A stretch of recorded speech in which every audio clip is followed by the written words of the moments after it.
It's great to be here with all of you. I want to start this morning by offering a special thanks to Branch 34. We heard from President Tom Rooney this morning, and I think gave us a very concise education on the city of Boston. But it takes a lot of people from the local branch to make one of these conventions move, and Branch 34 has been excellent. Thank you all.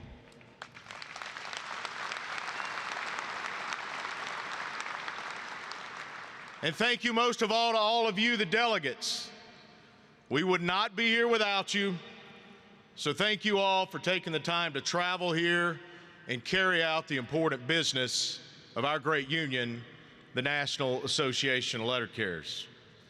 Whether it's your first convention or your 20th, welcome. I'm glad you're here. We are glad you're here. And I hope you look forward to a productive and exciting week. We're fortunate to be gathering for our 73rd convention in Boston, one of America's greatest labor cities. Boston, of course, was the birthplace of the American Revolution. You've heard about that this morning. We all know the story of the Boston Tea Party, the legend of Paul Revere's famous midnight ride, and the battles of Lexington and Concord. But what you may not know is that more than 100 years before those historical events, the first post office of the British colonies was established right here in the city of Boston. In 1639, the Massachusetts General Court created a post office for letters coming in and out of the colonies to overseas posts. While our post office, that particular post office, is no longer here, our postal system is still essential now, nearly 400 years later. Boston also holds some important NALC history. It is the birthplace of our national publication, the Postal Record. Boston is also the location that our members chose to hold their very first national convention. They convened here in 1890, just 1 year after our union was founded in Milwaukee, Wisconsin. While this convention looks a little bit different, I think there's probably a few more people, and I don't think they had nearly this many screens. What I do know is that our mission is the same as it was in 1890, to come together to fight for the rights and working lives of city letter carriers. And that is exactly what we are going to do here this week. Much work has been done. A lot has been accomplished since we convened in Chicago just 2 years ago. We are and have been deep in negotiations with the Postal Service for a new collective bargaining agreement, an agreement that will fairly reward letter carriers for our contributions to the Postal Service. We're now more than 3 years in to the Postal Service's 10-year strategic plan, the Delivering for America plan. While this plan isn't perfect, the larger goal of modernization of the Postal Service is essential for our future. We've been heavily involved in all aspects of the plan that both directly and indirectly affect city letter carriers. We've had an impact on its major components, such as the design of the next generation delivery vehicles and the opening of the new sorting and delivery centers, and we've successfully advocated for changes in the plan related to the overall transformation of postal operations. We've also dealt with staffing shortages by negotiating numerous MOUs with the Postal Service to implement an all-career model in hundreds of installations around the country, resulting in improved staffing in many locations. We've helped uphold democracy in the 2020 midterm elections by delivering tens of millions of ballots. Our work ensured, once again, a safe and accessible election, and we will do that again this November.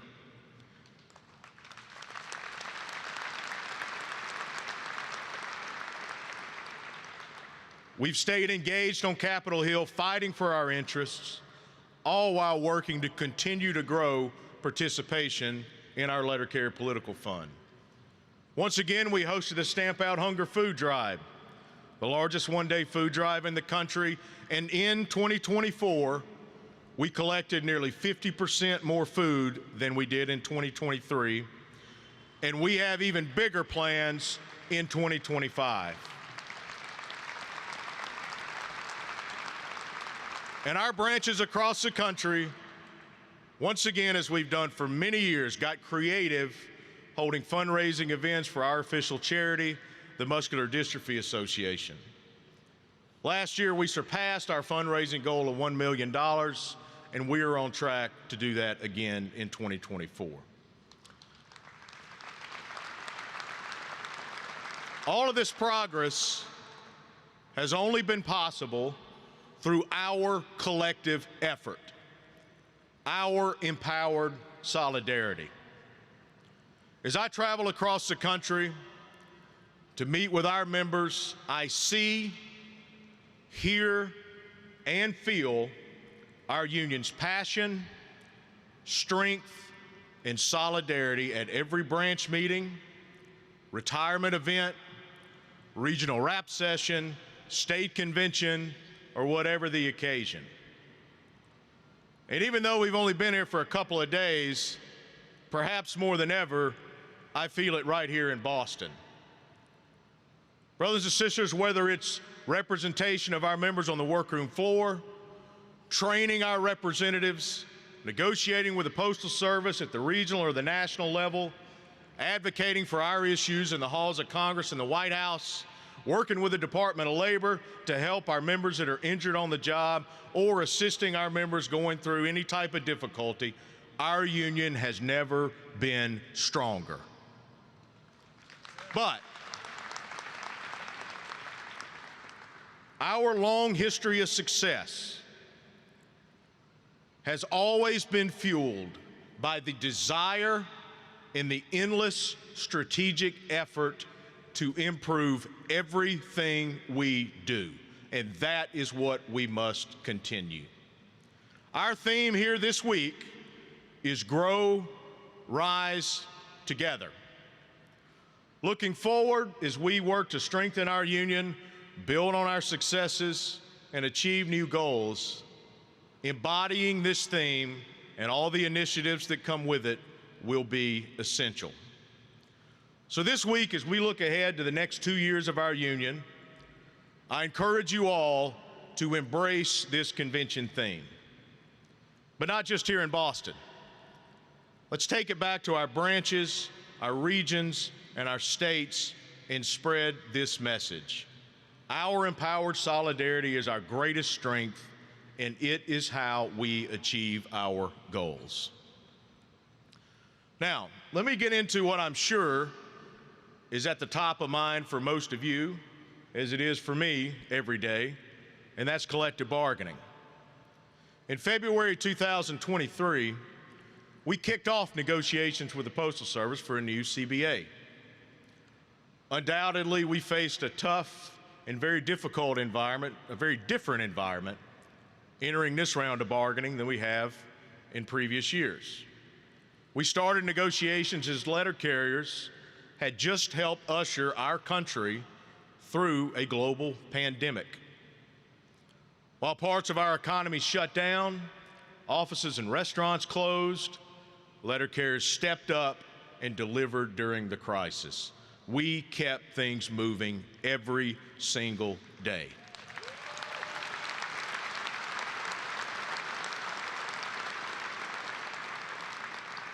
You were on your routes, serving your customers, delivering home essentials, school supplies, medications, stimulus checks, COVID tests, ballots, and much, much more.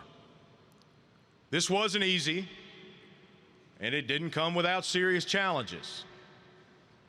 In my opinion, our union did some of the best collective bargaining in its history during the pandemic.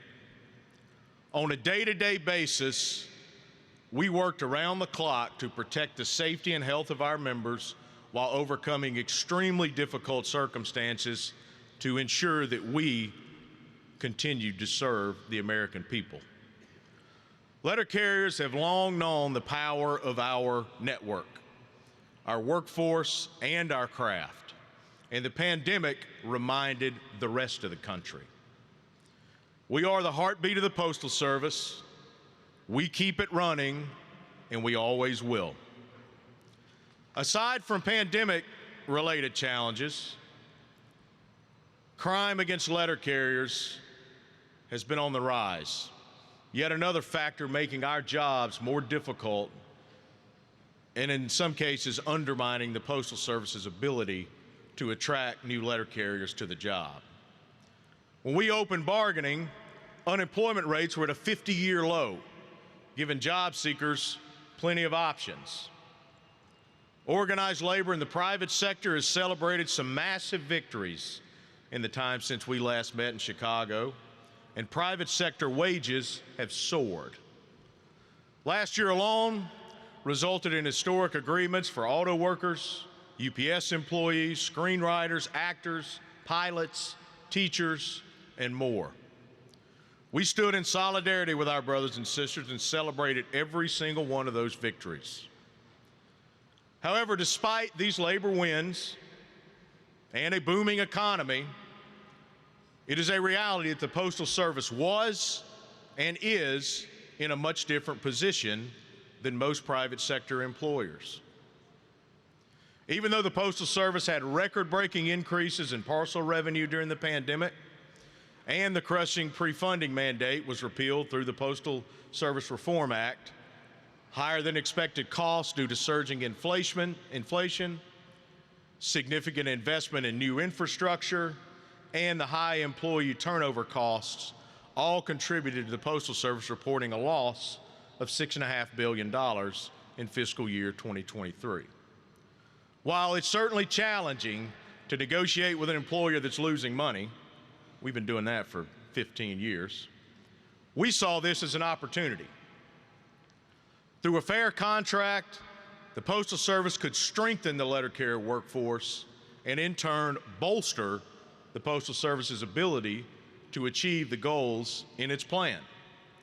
Our primary goals were simple from the start: obtain wage increases and maintain cost of living protections for letter carriers that reward us for our contributions to the Postal Service and the increasingly challenging nature of our work.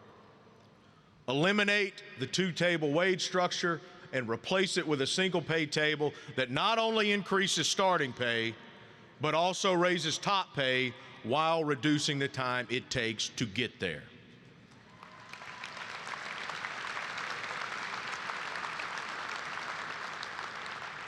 Maintain our protections against job threats like subcontracting. Negotiate changes to work rules that benefit our members.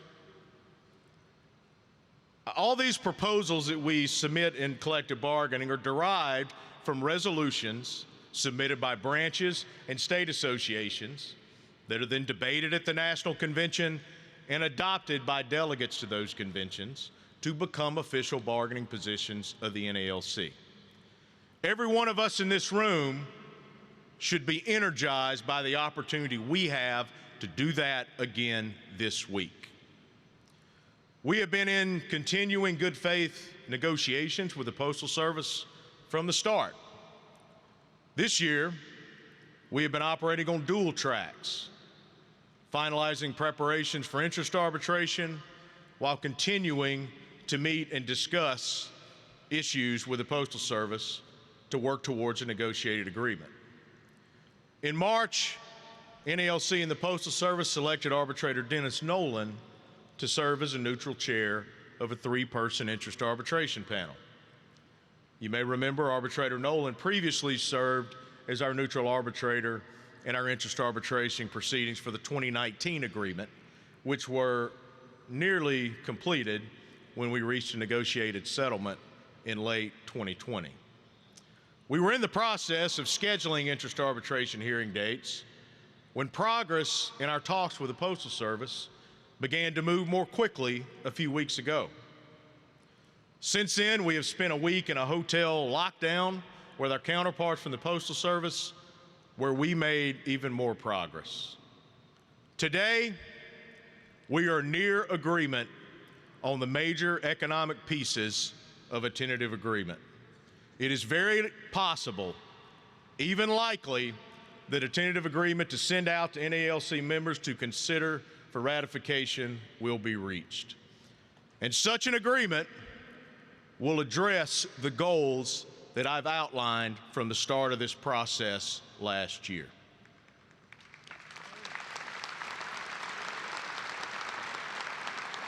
Now, many of you have heard me say this, but it cannot be said enough. If our goal was to reach an agreement as fast as possible, we could have done that long ago. But that isn't and never will be our goal. We are focused on getting the best agreement we can for letter carriers. We will not accept anything less. This is what we have always done.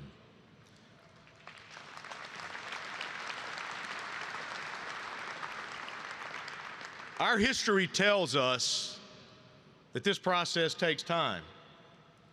It takes longer than I like. Trust me, I've been at NALC headquarters for 13 years trying to make a lot of negotiations with the Postal Service happen faster.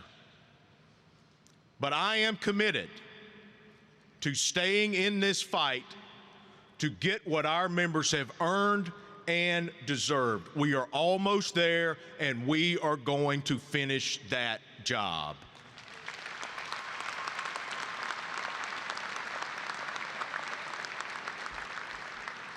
But to be clear, even though I don't expect it,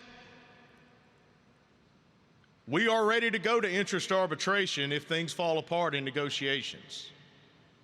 I am confident in the case we built, and I believe, if necessary, it will result in a favorable outcome for us. And I can assure you of this: any negotiated agreement that is sent to our members for ratification will be one that fairly rewards and compensates letter carriers for our vital contributions to the Postal Service, and one that will uphold our union's 50-plus year tradition of achieving the best results we can in collective bargaining.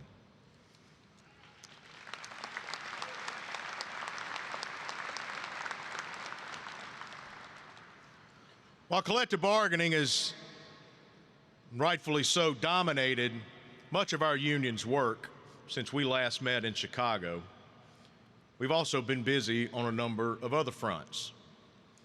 Another focus has been monitoring and staying involved with the implementation of the Postal Service's 10-year strategic plan, the Delivering for America plan. When we last met in Chicago, the plan was underway, but it was very new. We still didn't know how much of it would shake out once actually implemented. But we have closely monitored this plan, and we have been actively involved in all aspects of it. One notable portion of the plan that we have long advocated for is modernizing the Postal Service's vehicle fleet. The long-life vehicles have reached the end of their long lives. From the very start of this process, NALC was involved in the design of the next generation delivery vehicle. I personally began working with them on the design and development of the NGDV all the way back in 2013. Dozens of letter carriers have also been involved in the design and subsequent testing of the vehicle at every step of the development process. We gathered feedback from members across the country. We raised those concerns about the current fleet and how that translated into what needed to be included in any new vehicle. As a result, all new vehicles will include air conditioning, advanced safety technology, and they will meet the needs of our work, not just today, but into the future. We also secured billions of dollars in funding through our work with the White House and Congress to accelerate the deployment of this new fleet. These are much needed upgrades, as you all know better than anyone, that we have continued to work towards. In May, the first 4 NGDVs were deployed in Athens, Georgia. These vehicles, which happen to be gas-powered, are being integrated into the fleet following letter carriers receiving proper familiarization training. Now, a significant number of this initial deployment of vehicles in 2024 will be electric. And after 2026, all new vehicles added to the fleet will be electric vehicles.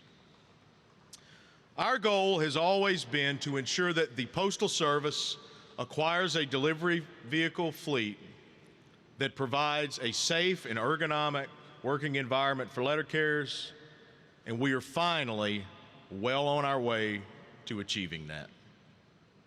The operational changes included in the original plan a few years ago have really undergone major changes. As a result of engagement from a variety of stakeholders, including us, Postal Service has significantly altered its plans for the modification to its processing networks and the establishment of the sorting and delivery centers.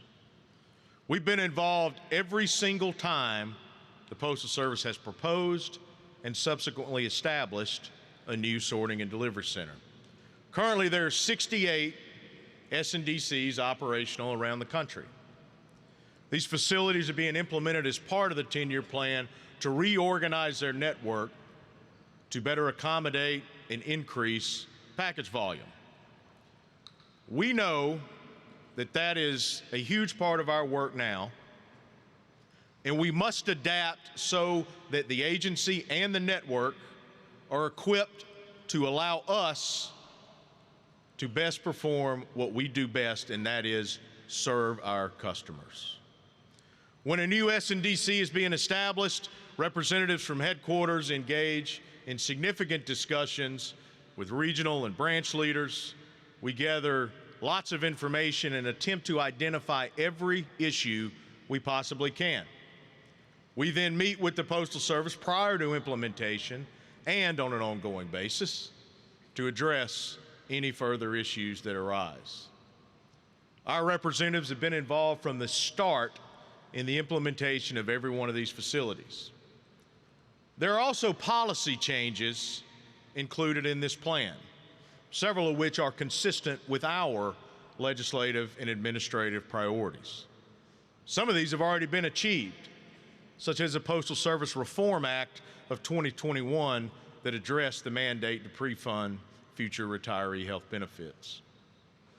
We are closely monitoring all aspects of the plan's implementation, and we push back when necessary. So far, the Postal Service has been responsive, and we expect that to continue. We know the network must be modernized, which will not happen without some bumps in the road. But it is essential that NALC continue to have a voice as the plan moves forward, and we will make our voice heard. Thank you.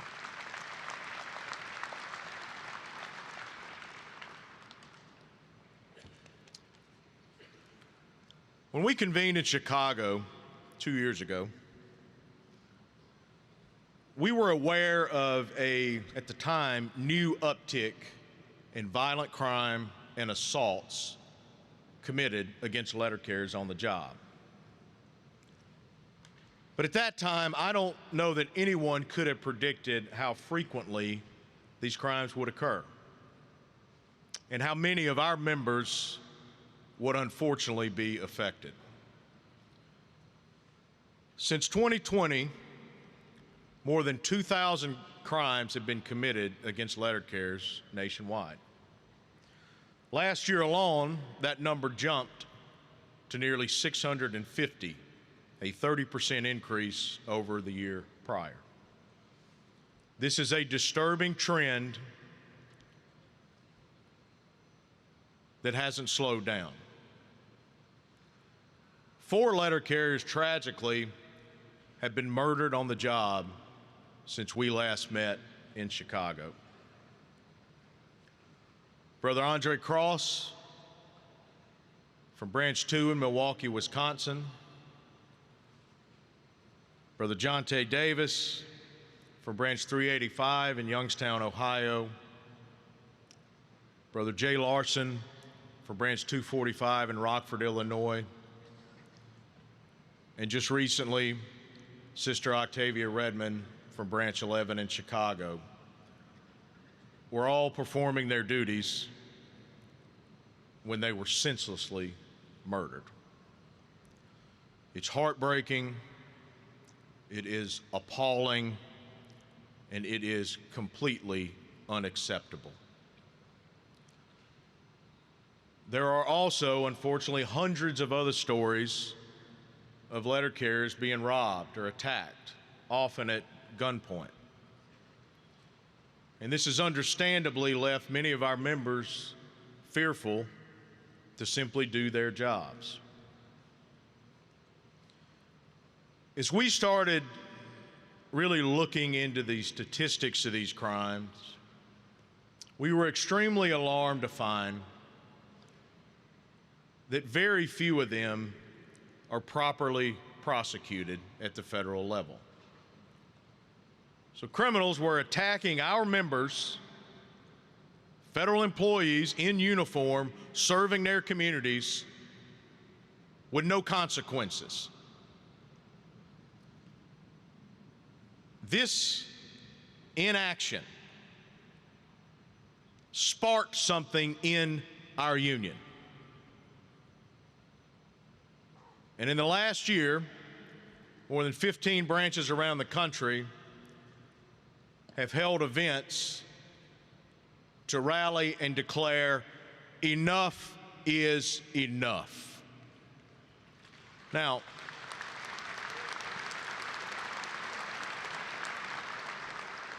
I've traveled coast to coast to join our members at these rallies to raise awareness about this crime that's happening against letter carriers. We made our collective voice heard and asked the public to keep an eye out for us the way we've always looked out for them. And to no surprise to any of us in this room, our members delivered results. Recently, we've seen prosecution rates increase and more criminals are being held accountable. But more needs to be done, and we will not stop until every single crime against a letter carrier has been prosecuted to the fullest extent of the law.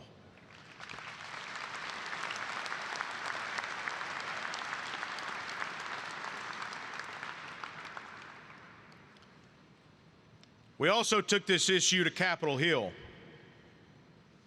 In March, Congressman Brian Fitzpatrick, a Republican from Pennsylvania, and Congressman Greg Landsman, a Democrat from Ohio, introduced the Protect Our Letter Carriers Act. And we're fortunate that we will get to hear from both of these members of Congress later this week.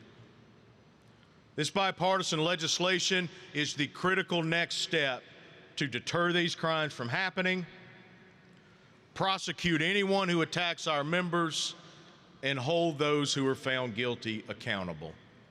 This bill provides funding to replace arrow keys, which we know most of the time these criminals are after, with more secure electronic versions. When that key is devalued, letter carriers will be safer and less likely to be targeted on their routes, but this alone will not fix the problem. This bill also will ensure that there will be an assistant district attorney in every U.S. attorney's office designated to prioritize prosecuting these cases. No more pushing them to the side and letting them sit on someone's desk. When a crime against a letter carrier happens, It must be prosecuted, and it must be prosecuted as soon as possible. Lastly, this legislation would send the message that any attack on a letter carrier is intolerable by amending sentencing guidelines to treat these crimes the same as an assault on a federal law enforcement officer.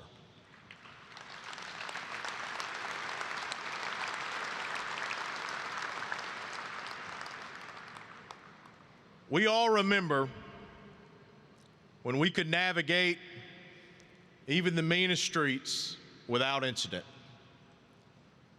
We must get back to that and ensure that letter carriers can be safe while doing the work that we've always done. This legislation now has more than 100 co-sponsors in the House. There is a companion bill in the Senate, and we're going to keep fighting every single day until these provisions are signed into law.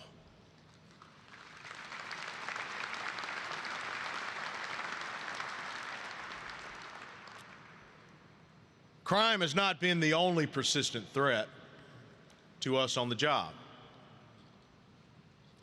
This sweltering summer has again reminded us of the dangers of excessive heat and the risk it poses to letter carriers.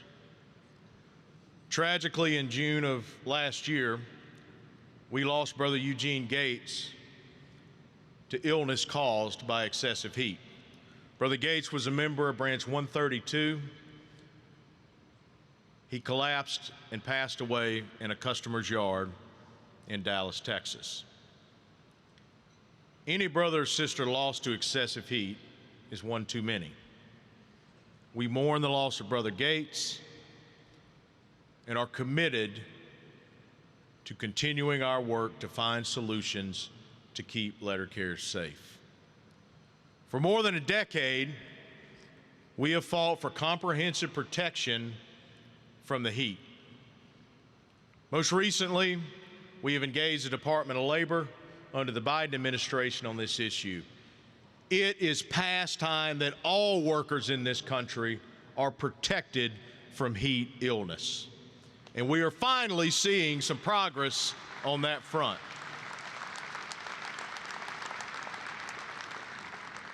Just last month, the Department of Labor released a proposed heat standard work rule.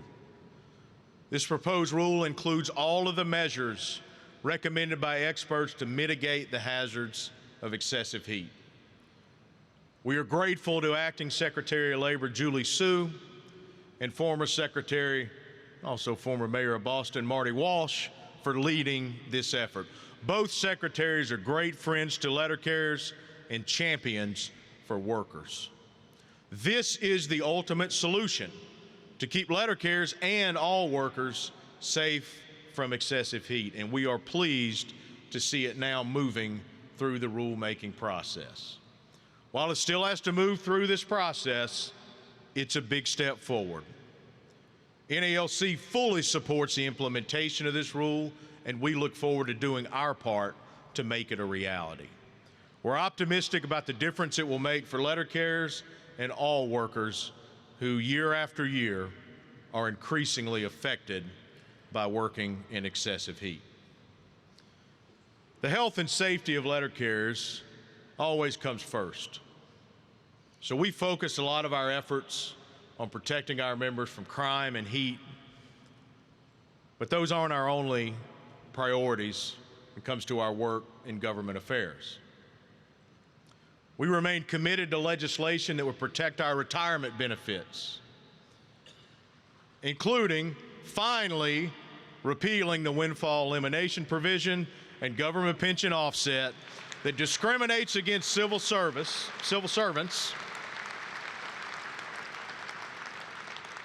discriminates against many NALC members, like my dad, and also a bill that would allow letter carriers who started their work at the Postal Service in a non-career position to buy back their time and make it creditable towards their retirement.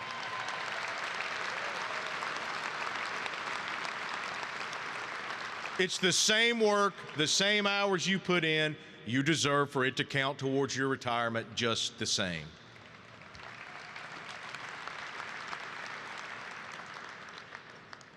And we continue to fight for proposals that will strengthen the Postal Service's finances. The April 2022 victory of postal reform being signed into law, a hard-fought 12-year battle achieved by all of you, was a major step forward for the Postal Service. Repealing that crushing pre-funding mandate was huge. Slashed the Postal Service's losses by more than $4 billion annually. But we knew all along that that was only one piece of the equation. We still need a couple of other changes to happen before the Postal Service can truly be on financially solid ground. First, we need the Postal Service to be able to properly invest its retirement funds. Currently, 100% of the agency's $300 billion in assets for pensions and retiree health is held in U.S. Treasury bonds. Now, I'm not sure how much everyone knows about Treasury bonds, but I can tell you they aren't known for high rates of return. By leaving our money in these low-yielding bonds, the Postal Service is losing out on billions of dollars each year in potential investment returns. So we are urging Congress to allow the agency to responsibly diversify its investment portfolio. And later today, we will hear from Congressman Stephen Lynch from right here, who will be introducing legislation to do just that when Congress returns from their August recess.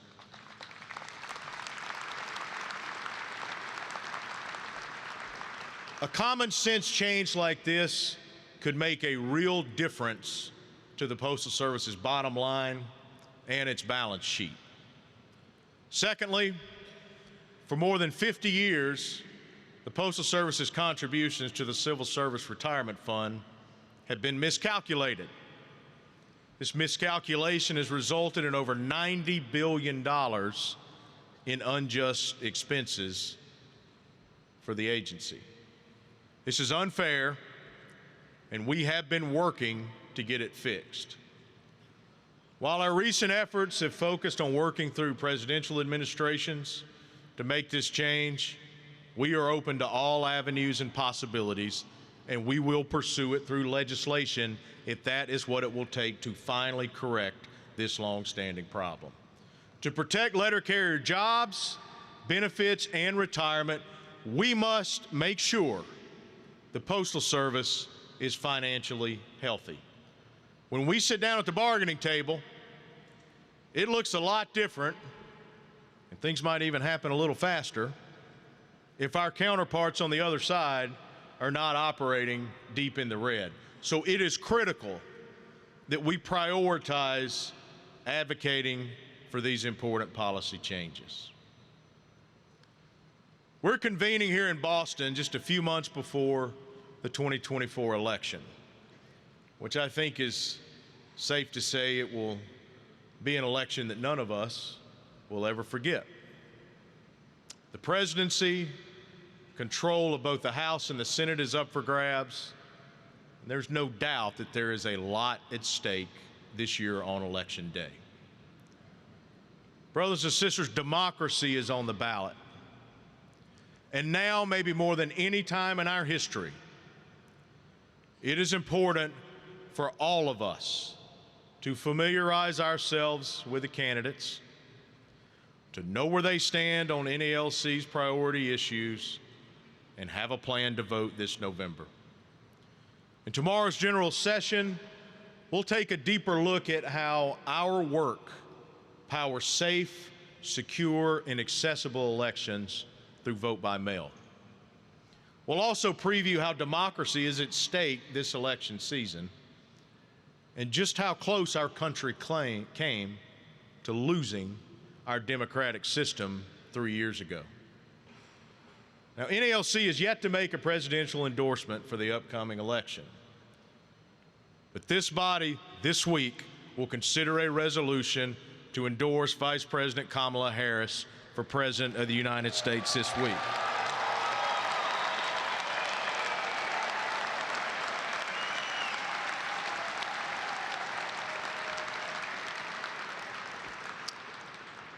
And as always, NALC will be actively involved in the AFL-CIO's Labor 2024 program to help get out the vote and elect candidates that support us.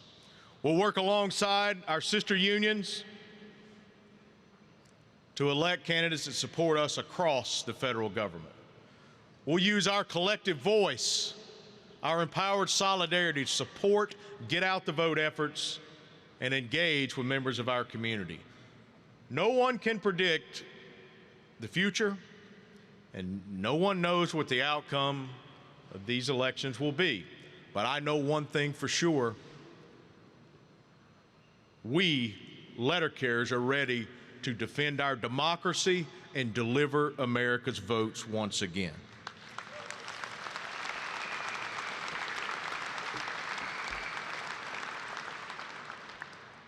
So please participate in our democratic process, not just through our work as letter carriers, but by having a plan to vote yourself. I spoke earlier about this year's convention theme, Grow, Rise Together. But as I mentioned, this is more than just a theme here in Boston. This lays a foundation for our union's work over the next 2 years and beyond, after we wrap up the current round of collective bargaining. Grow, Rise Together is an extensive plan that introduces new initiatives and expands on existing ones that will strengthen our union at every level. I won't get into every single piece here today because it touches every single aspect of NALC in some way, but I do want to take some time to highlight a few of the critical elements that will help us grow, rise together. First is our ongoing and future investment in education. The key to improving representation is educating and sharpening the skills of everyone who has taken on the responsibility of representing our members by making that training as widely available as we possibly can. We are investing in standardizing much of our training and delivering it in a modular format. This format would allow it to be used in a variety of settings, from the training that NALC headquarters provides to the regional training that is conducted by our excellent NBAs and regional office staff, as well as the branches out there that provide training to stewards and other representatives. For example, this modular format would allow those branches out there that have steward meetings to pull out short segments to teach at each of your meetings. The first piece we tackled was shop steward training. Headquarters staff, with the help of several others from around the country, developed curriculum and tested it with a class of stewards in early July. We are excited to deploy this piece of the training soon, as well as develop curriculum on a number of other topics in this same modular format. Besides quality curriculum, the way we teach is a key to effective education. We owe it to those that come to any training to teach them in a way that gives them the best opportunity to learn. We will train our trainers to use teaching techniques based on how adults learn. These train the trainer sessions in the very near future will become a crucial part of our education program. We are also in the midst of developing an e-learning virtual training platform. We must use available technology to make training available to as many of our members in as many ways as we can.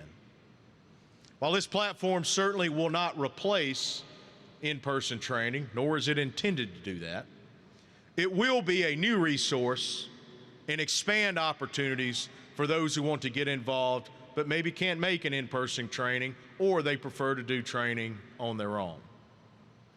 This project requires significant resources and time to develop, but it is progressing. It will both increase access for more learning as well as develop well-rounded leaders for our future. Another issue that we continue to fight in numerous locations is the Postal Service's continued failure to comply with the terms of our collective bargaining agreement and grievance settlements and decisions. Our primary means to address their noncompliance is and always will be our grievance arbitration procedure. NALC has the most sophisticated and successful grievance arbitration procedure in the history of the American labor movement. We are good at enforcing our agreement, and we are only going to get better. While we continue to file and win grievances when our rights are violated, there's a deep-rooted problem here, and it's gotten out of hand. Some managers have taken the approach that complying with the terms of our agreement is optional, and that they can simply pay a grievance settlement if they choose not to comply. Wrong. Compliance is not optional. But the Postal Service has demonstrated that it won't or can't make its managers comply with their obligations that have been negotiated in good faith. And like a lot of you in this room, I've had enough of it. Brothers and sisters,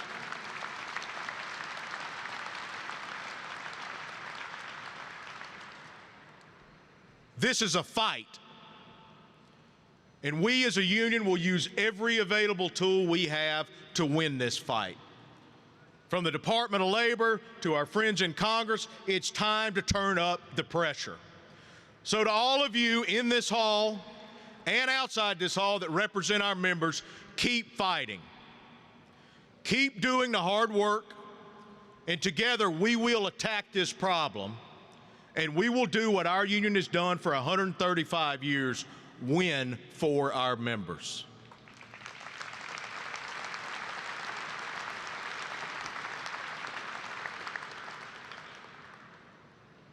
Next is our efforts to grow our power and our influence through the Letter Carrier Political Fund, our political action committee. I talked earlier about some of our legislative priorities, which, if enacted, would benefit every single active and retired letter carrier in some way. The strength of the Letter Carrier Political Fund directly correlates with our success in Washington, D.C. Whether we like it or not, and I certainly have my own feelings about it, money talks on Capitol Hill. The Letter Carrier Political Fund is what allows us to build and maintain a pro-letter carrier majority in Congress. The more people who contribute to the Letter Carrier Political Fund, the louder our voice gets in the halls of Congress.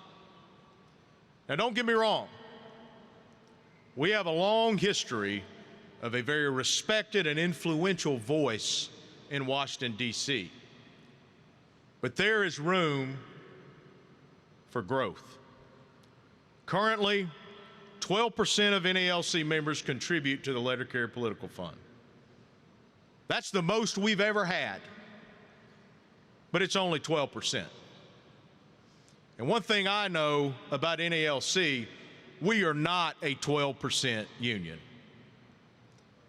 We are close to 100% in organizing, successful in representation, community service. It's time for us to channel that same energy into building and growing our political power. I hope that most of you here are already Letter Carrier Political Fund contributors, and we look forward to seeing you wear your shirts on Thursday.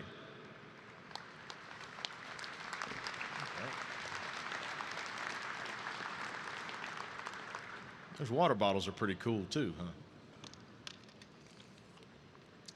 But I'd like for you to just take a moment and think about your own branch. Think about those that you work with every day. Are we reaching our potential? Have we asked these people to contribute? I don't believe that 88% of people do not participate because they don't believe in the cause.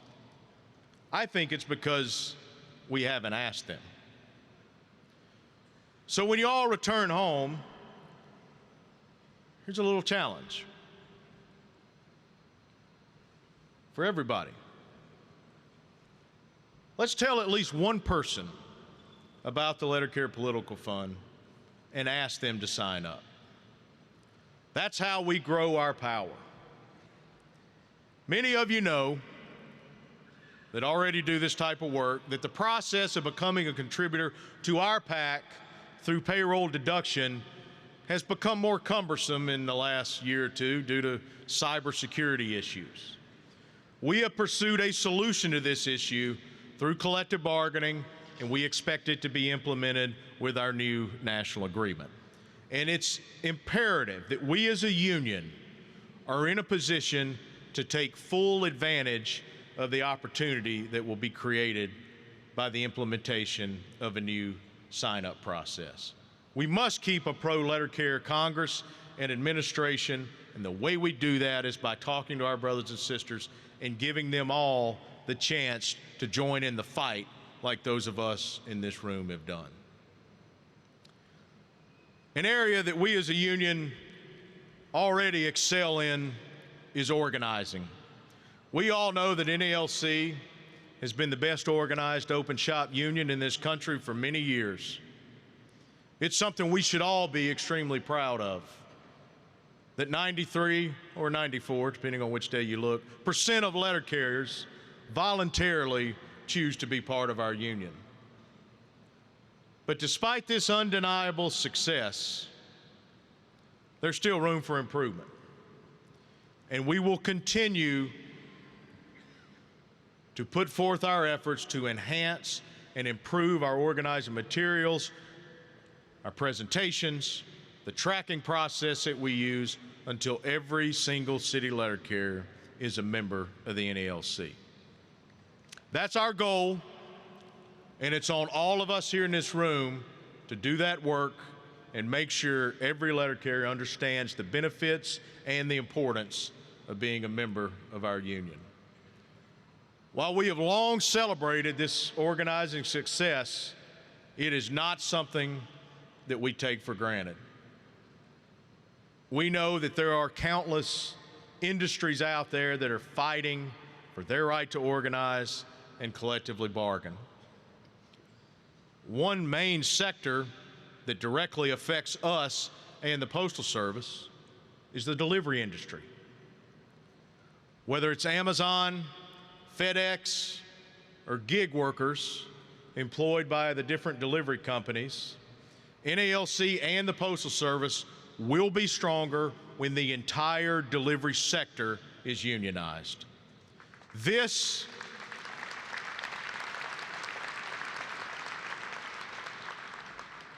will only be possible through legislative reform that guarantees workers' rights to organize and collectively bargain. Finally, getting the PRO Act passed and signed into law is how we organize the delivery industry and every single sector in America.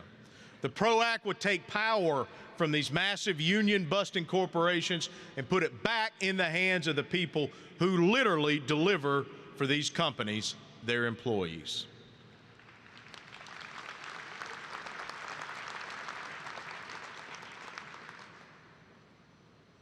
Next, I want to talk a little bit about a program that we started a few months ago, our emergency response team. Our ERT was established earlier this year and is set up to quickly assist our members who face challenges related to traumatic incidents. Representation and supporting our members is at the very core of what we do. Whether it's enforcing the collective bargaining agreement, assisting injured letter carriers, spreading our message on Capitol Hill, or providing aid through our Disaster Relief Foundation. It's all a form of representation and support for our members. And the emergency response team is an expansion of that support that we provide. In March of this year, we held our first ERT training for 30 activists from around the country.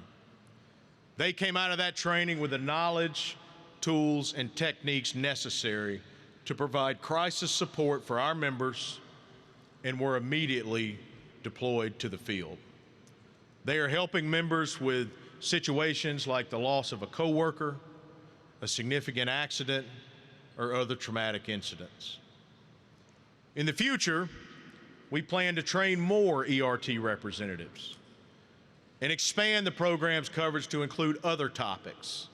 In September, we are bringing our ERT together to provide training on suicide awareness and prevention as our next step.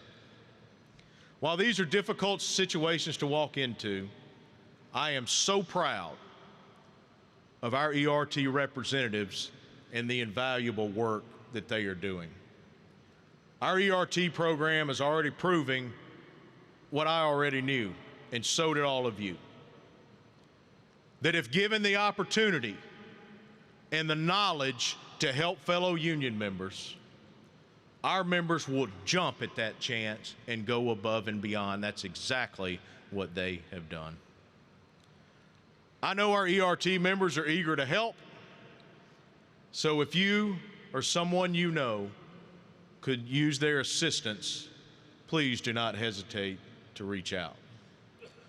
There was a workshop conducted this morning on the new ERT program, so I hope you were able to check that out and get some information about the assistance and support that they provide.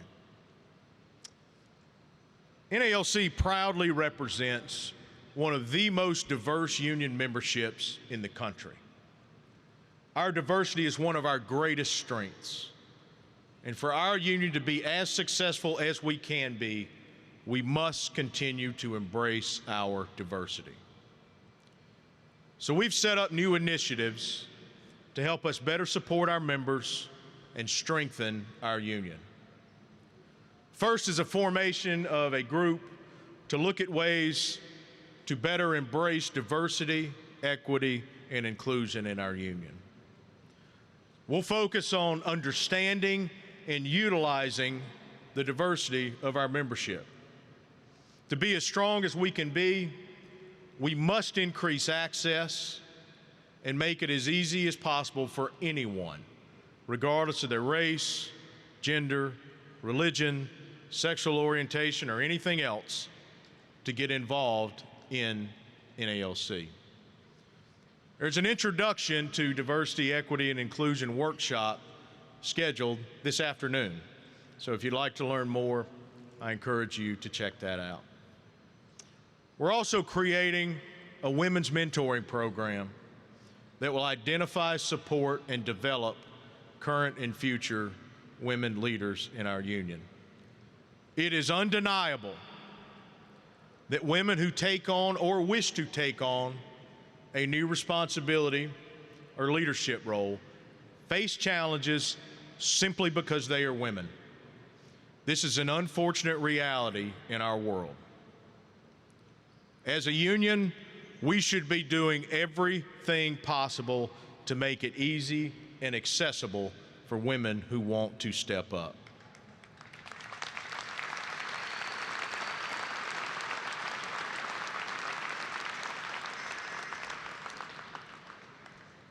This program will have experienced mentors who can help other women navigate these challenges in their roles.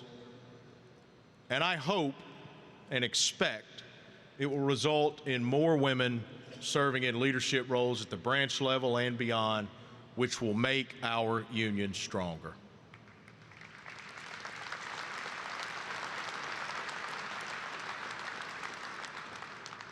On Wednesday morning, during the workshops, there will be a roundtable discussion on these issues featuring an outstanding group of women that currently serve as leaders. So if you're interested, I hope you're able to join them for that. Now, I've laid out a lot for you here this morning. I'm almost done. We've talked about what we've been working on, what we're working towards, and what we're going to implement to get there. The common thread to accomplish any meaningful results is to do it together. Our solidarity is what makes our union strong. It's what grounds us in our rich history, and it's what will propel us in the future. Next year will mark the 250th anniversary of the United States Postal Service. Despite our frustrations with management, never-ending battle to improve our jobs, I think we can all agree that working for the Postal Service is still something to be proud of.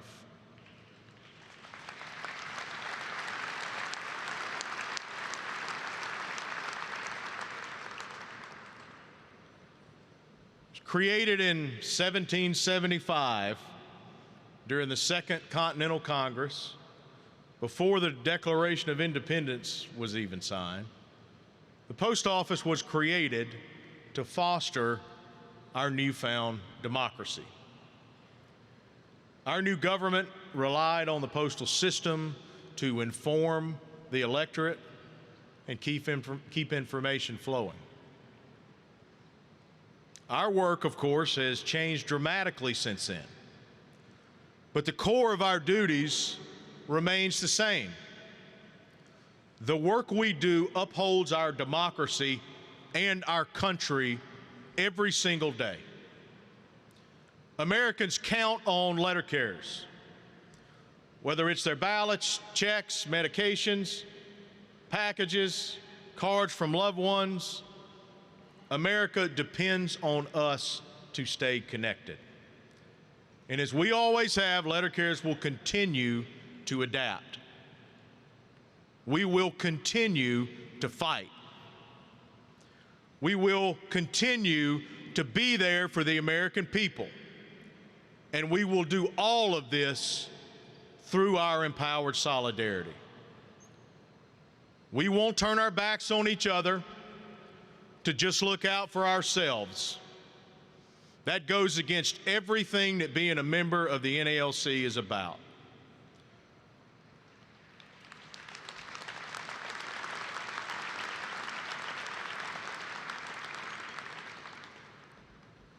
Instead, we'll look out for one another, always.